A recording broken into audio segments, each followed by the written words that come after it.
Prezados irmãos e irmãs, prezados ouvintes, prezados internautas, você que nesse momento está aí na sua casa, você que está nas comunidades rurais, você que está dentro do seu carro, voltando do trabalho, você que talvez esteja dentro de um ônibus, você que ainda não saiu do serviço, está no estabelecimento comercial, ouvindo essa Santa Missa.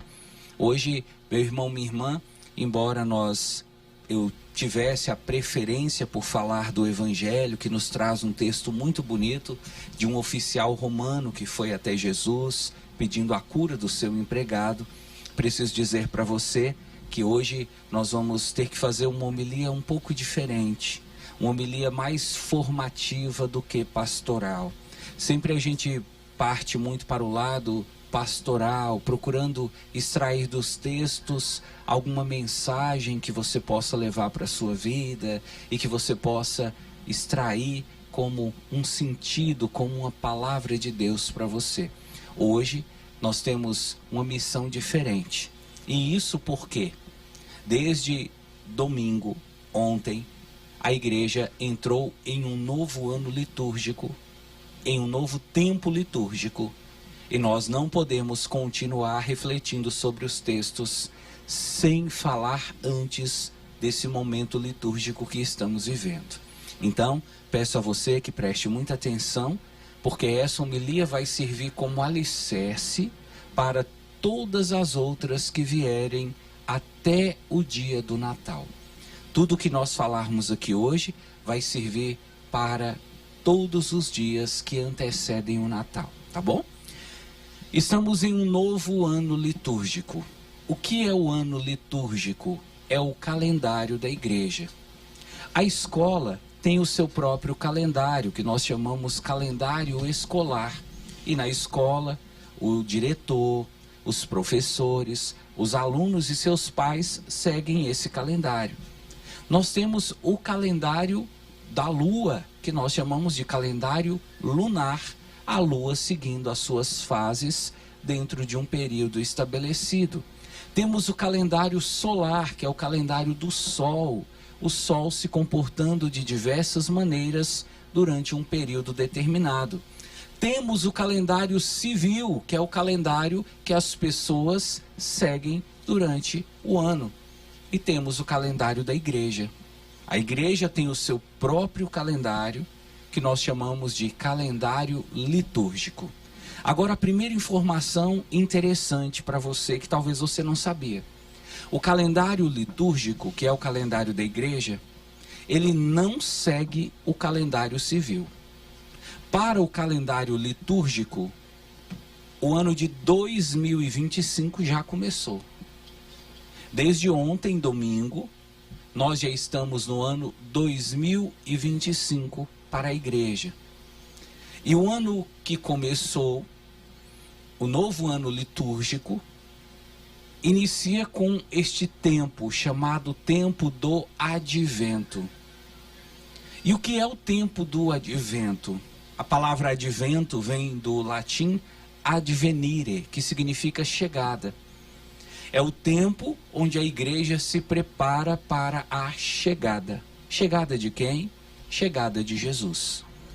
Então, nós, durante esse tempo, vamos nos preparar para a chegada de Jesus. Preciso dizer para você que o tempo do advento, ele é um tempo bem curtinho, bem mais curto, aliás, do que o tempo da quaresma, que duram 40 dias ou um pouco mais. O tempo do advento, nesse ano, vai durar 24 dias. Começou ontem, dia 1º, e vai até o dia 24, véspera de Natal. Então nós temos nessas 4 semanas do advento a missão de nos preparar para a chegada de Jesus. E a preparação para a chegada se dá de 2 maneiras diferentes, 2 fases diferentes. Do dia 1º de dezembro até o dia 16 de dezembro, nós nos preparamos para uma chegada de Jesus que chamamos pelo nome de parousia. Aqui Dona Maria já começa a estranhar e falar assim: padre, que nome estranho, o senhor está trazendo umas palavras estranhas que a gente não conhece. De fato, Dona Maria, esse termo parousia não é um termo conhecido. não é um nome que você vai ouvir as pessoas falando na rua. É um termo muito específico, é uma palavra grega que significa segunda vinda de Cristo.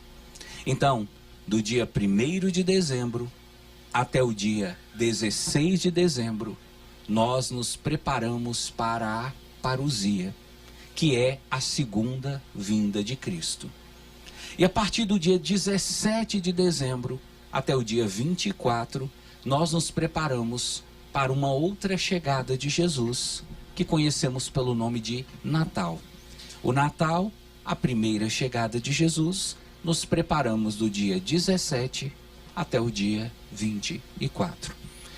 Ontem na missa que eu celebrava em Glaucilândia, eu até pude responder algumas perguntas de fiéis que volta e meia entram em contato conosco, os padres, dizendo assim: ô padre, qual é a data correta para a gente poder montar o nosso presépio de Natal? Se a gente quiser fazer árvore de Natal, se a gente quiser colocar enfeite de Natal, qual é a data exata estabelecida pela igreja?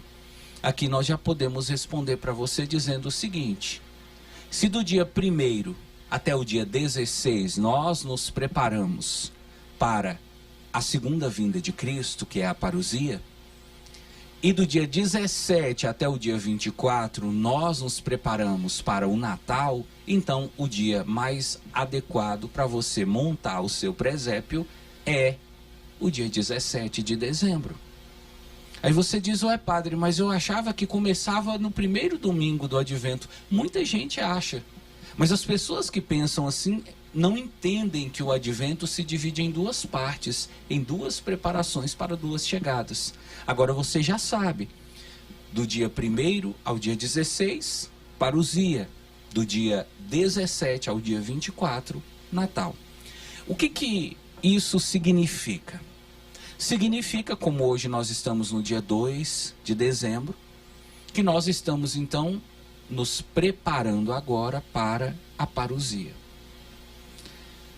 A parousia é a segunda vinda de Cristo. Jesus vindo glorioso, Jesus vindo entre as nuvens, Jesus vindo para julgar a terra inteira. E durante a parousia, a igreja vai nos recomendar a leitura do livro do profeta Isaías. Você vai perceber durante esses 16 dias da preparação para a parousia, a quantidade de textos do livro de Isaías que a igreja vai nos trazer.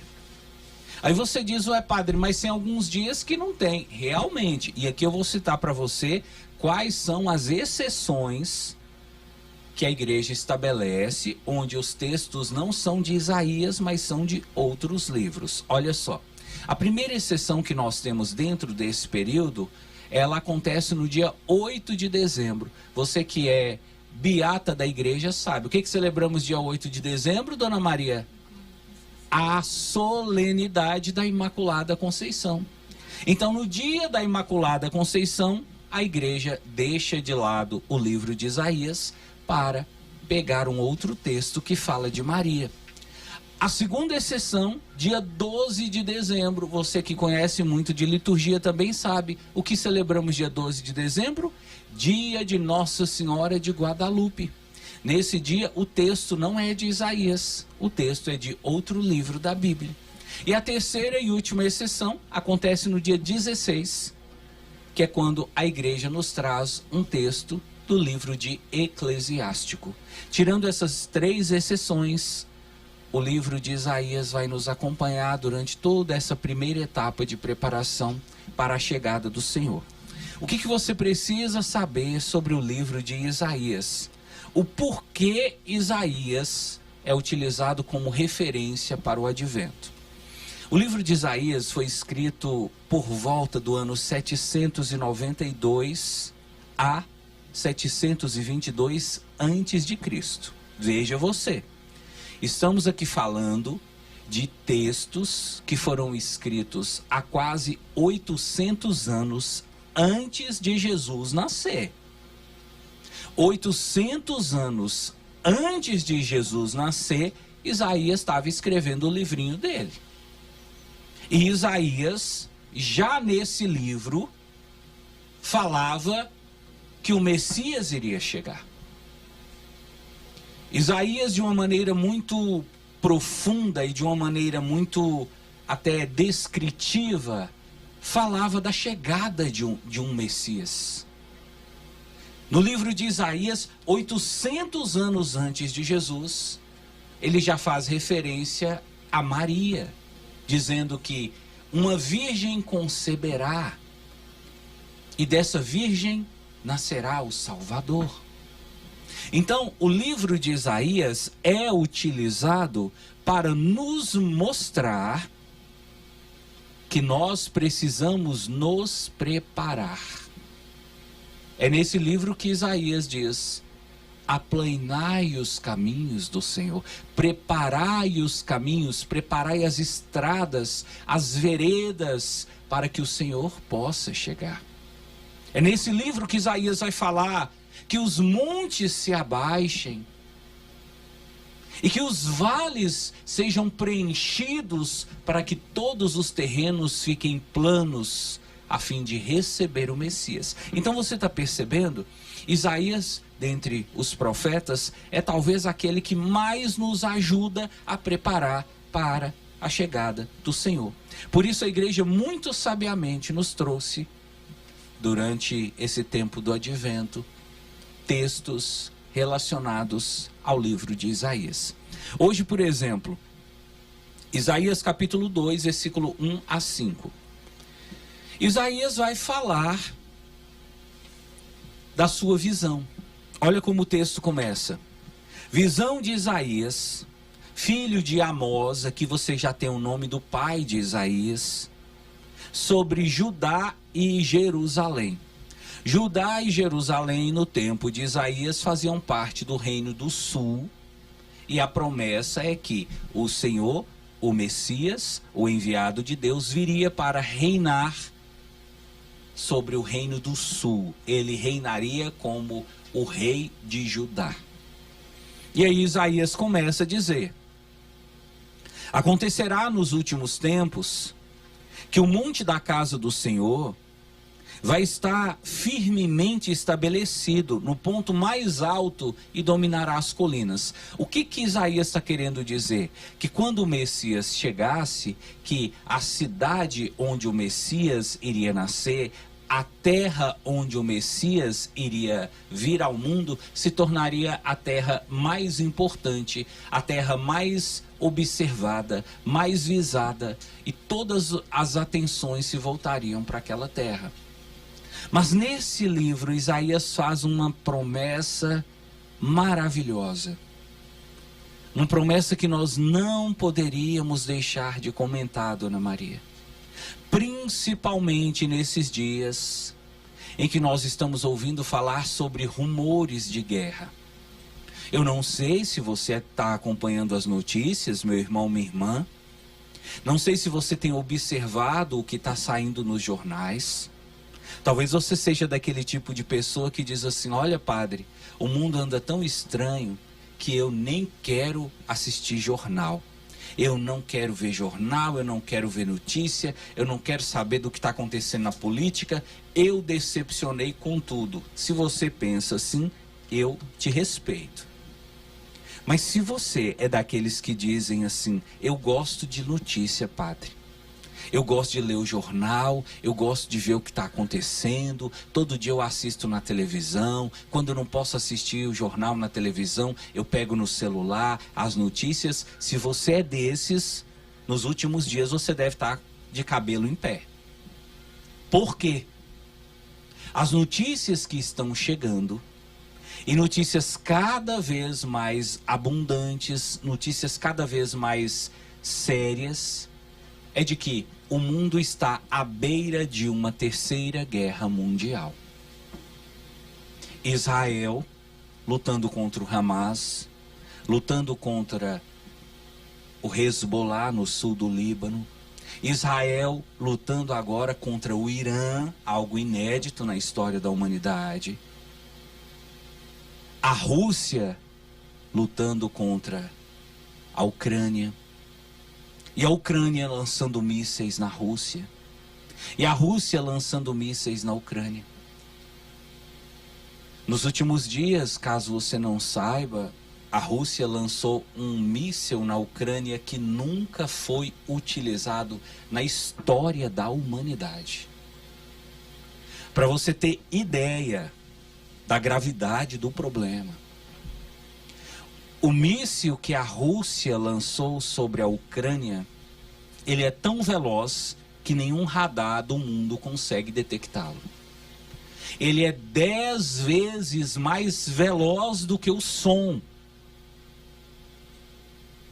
E esse míssil foi criado para carregar dentro de si bombas nucleares.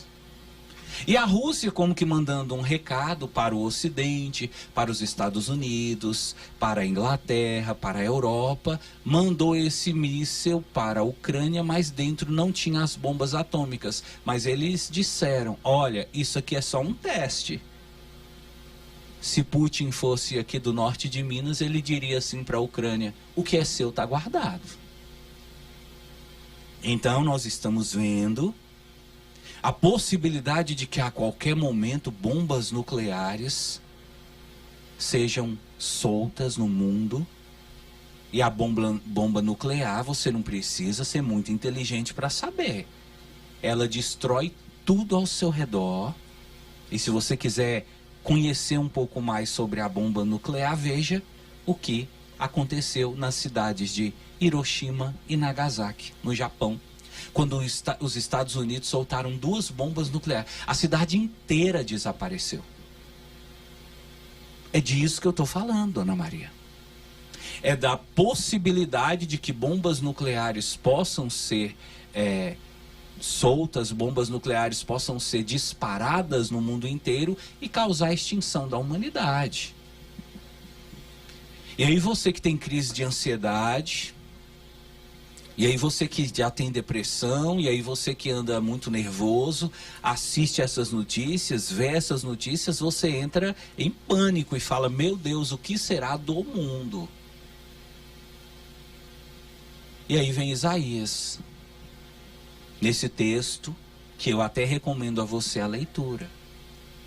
Isaías vem como que acalentar nosso coração, dizendo assim, ei você que está muito assustado com as notícias, ei você que ouve falar de rumores de uma 3ª guerra mundial, ei você que está com medo de que a Rússia possa soltar bombas atômicas na Ucrânia, você que está com medo de que surja uma nova pandemia e venha matar mais pessoas do que essa última, você que está com medo da violência, você que está assustado com a criminalidade no Brasil e no mundo, você que às vezes não consegue pensar no futuro sem ficar angustiado, Isaías diz assim, olha, acalme seu coração. Sabe por quê? Porque o Messias, no tempo certo, vai colocar todas as coisas no lugar. E olha o que Isaías profetiza. 800 anos antes de Jesus nascer, Isaías já estava anunciando. Ele há de julgar as nações. E ele vai arguir, ou seja, ele vai entrevistar, ele vai fazer audiência com todos os povos. E os povos transformarão as suas espadas em arados. Os povos transformarão as suas lanças em foices. Os povos não pegarão mais em armas para lutar uns contra os outros. E os povos não mais travarão combate. É Isaías dizendo, tudo isso que a humanidade está passando, e muito provavelmente coisas piores que a humanidade vai passar, representa apenas uma fase de um processo que vai terminar com o reinado de Cristo. Cristo reinando sobre o universo, daí a solenidade que celebramos no domingo retrasado, Jesus Cristo, Rei do Universo. Cristo destruindo todas as armas, Não haverá bombas nucleares, não haverá mais espingarda, não haverá mais rifle, não haverá mais revólver, não haverá mais metralhadora, não haverá mais tanque de guerra, não haverá mais bazuca, não haverá nenhuma arma. As armas serão transformadas em instrumento de trabalho, em foices, em enxadas, onde as pessoas vão trabalhar para cultivar a terra, plantar seu alimento e viver em paz. Então, meu irmão, então, minha irmã, fique para você essa dica. O mundo está em guerra, mas a promessa de Isaías é uma promessa de paz. O mundo está de pernas para o ar, mas Isaías promete que tudo isso vai ter um fim e Jesus vai colocar o mundo no seu devido lugar. Para encerrar, dizer para você, talvez a sua vida esteja como um mundo. Talvez a sua vida esteja totalmente descontrolada. As suas emoções descontroladas. Seus pensamentos acelerados. Talvez a sua vida, o seu trabalho, o seu relacionamento esteja uma bagunça que você não sabe como consertar. Mas eu te digo, se você crê em Jesus Cristo, essa palavra também pode se cumprir na sua vida. Porque Jesus vem para colocar ordem. Jesus vem para organizar. Jesus vem para pacificar, para encerrar a luta, para encerrar a guerra, para encerrar o conflito e inaugurar um tempo de paz. É isso que nós pregamos no Advento. O Messias, o príncipe da paz está vindo aí. Não é tempo de guerra, é tempo de pacificar os corações.